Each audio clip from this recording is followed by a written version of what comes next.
My son, Thomas, installed cameras all outside my house for one reason: safety. He said it's a quiet neighborhood filled with friendly people, but I never felt safe.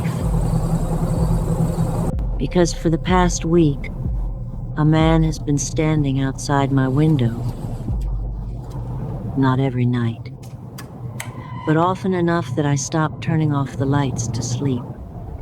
He always wore a heavy dark coat, hands in his pockets, standing under the streetlight across the street, staring dead at my second-floor bedroom.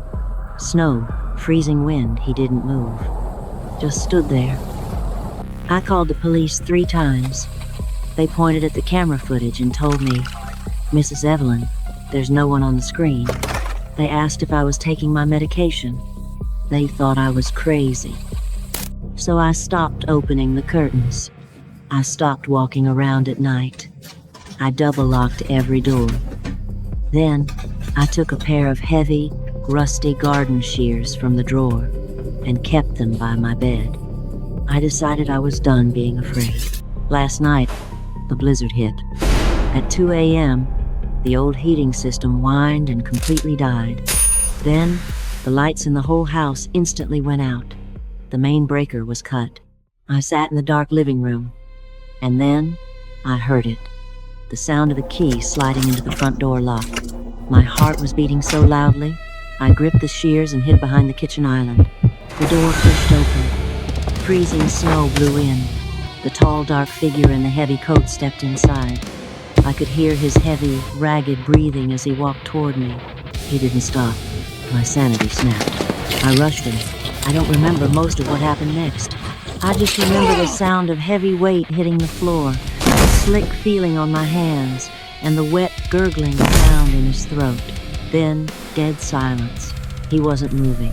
I sat on the floor shaking for a long time, but I didn't call the police. I just felt I was finally safe. This morning, the blizzard stopped. The house was unusually quiet.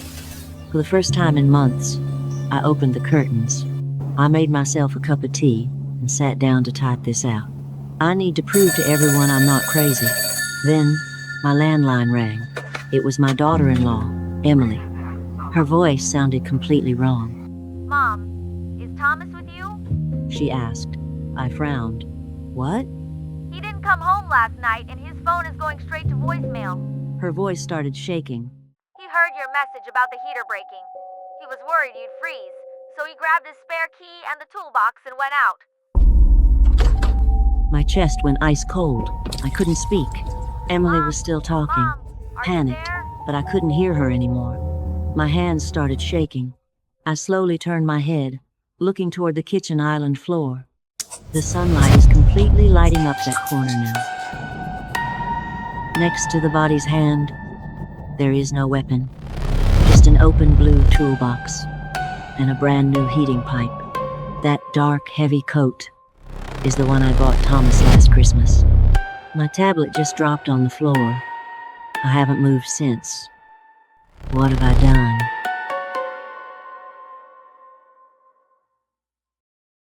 Every story has its price. Every place has its rules. If you want to make it out of the Clay City alive, you need to know what's coming next. Subscribe to Claymare Tales, stay informed, stay alive.